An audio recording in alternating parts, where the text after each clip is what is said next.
England Ireland विरुद्धची T20 मालिका आणि एशियाडसाठी भारतीय संघाची घोषणा झाली आहे। महत्त्वाचं म्हणजे सूर्यकुमार यादवला वगळून श्रेयस अय्यरकडे टीम इंडियाची कमान सोपवण्यात आली आहे। तर IPL गाजवणाऱ्या वैभव सूर्यवंशीला पहिल्यांदा सिनियर संघात स्थान मिळाले।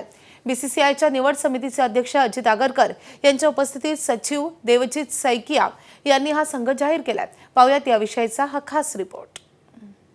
Shreyas Iyer will be the new captain of the Indian T20 team.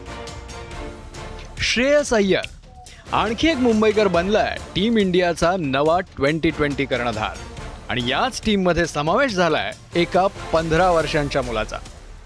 Captain Abhishek Sharma, Sanju Samson and Ishan Kishan both are wicket keepers.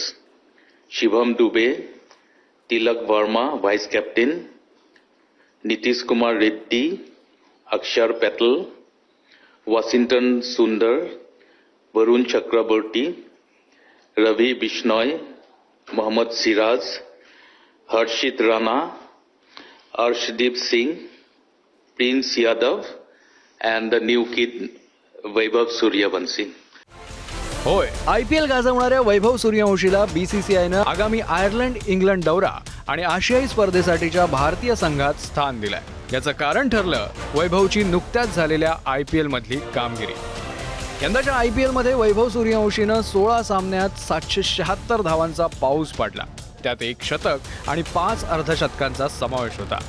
त्याची सरासरी होती तब्बल 237.31 इतकी। या कामगिरीमुळेच त्याला संघात घ्यावंच लागलं असं निवड समिती अध्यक्ष आगरकर यांनी म्हटलंय। Oh, and Vaibhav, I mean, what do you say? I mean, we've seen what he can do. You saw even towards those playoffs, almost single-handedly, young kid. I mean, I don't need to talk about how well he's batting or how well he's playing. And it's not just this season. He's obviously had a great start last season, and to back it up for a young kid in a competition that's as competitive and as high pressure environment. आज जो है पूरा परिवार बहुत खुश है, पूरा इलाका खुश है, पूरा राज्य देश सब खुश है। वैभव बचपन से मेहनत किया है, बहुत जी जान से मेहनत किया, ये देश के लिए खेलने। पण दुर्दैवाची बाब ही की 2020 विश्वचषक विजेता